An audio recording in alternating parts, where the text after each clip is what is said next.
Budget meal, masarap na lutong bahay na swak sa budget. Hindi mo na kailangan gumastos ng malaki, may napakasarap na sauce pa. Sa sarap nito, hindi ka mabibitin.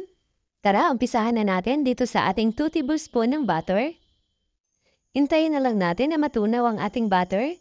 Once tunaw na ang ating butter, maglagay lang ng 2 tablespoon ng harina. I-mix-mix lang po natin itong mabuti hanggang sa matunaw ang harina.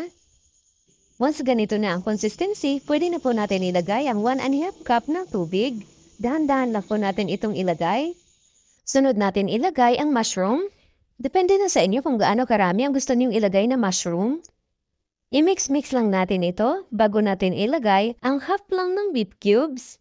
At para sa pampalasa, salt and pepper. Mix-mix lang natin. Pwede rin kayo magdagdag ng seasoning. Depende na sa inyong panlasa. Mix-mix lang natin ito. At kapag ganito na ang consistency, pwede na po natin ito hanguin. At dito, meron tayong 6 pieces ng hotdog. I-slice lang po natin ito. Depende na sa inyo kung anong gusto niyong slice dito sa hotdog. Meron din tayo dito nakahanda na 2 patatas. I-slice lang po natin ito ng ganito. At dito sa ating kawali, maglagay lang ng mantika. Iprito muna natin itong ating patatas.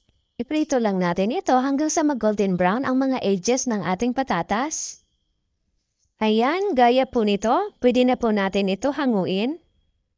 Magtira lang po tayo ng konting mantika sa kawali.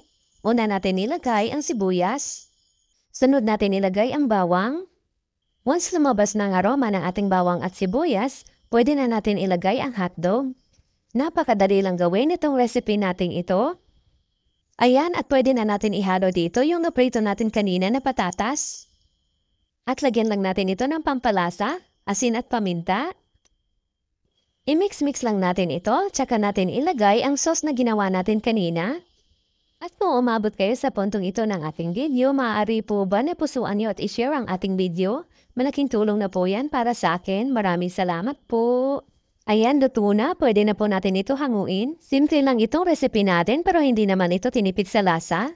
Kaya subukan niyo na rin pong gumawa nitong budget meal recipe natin.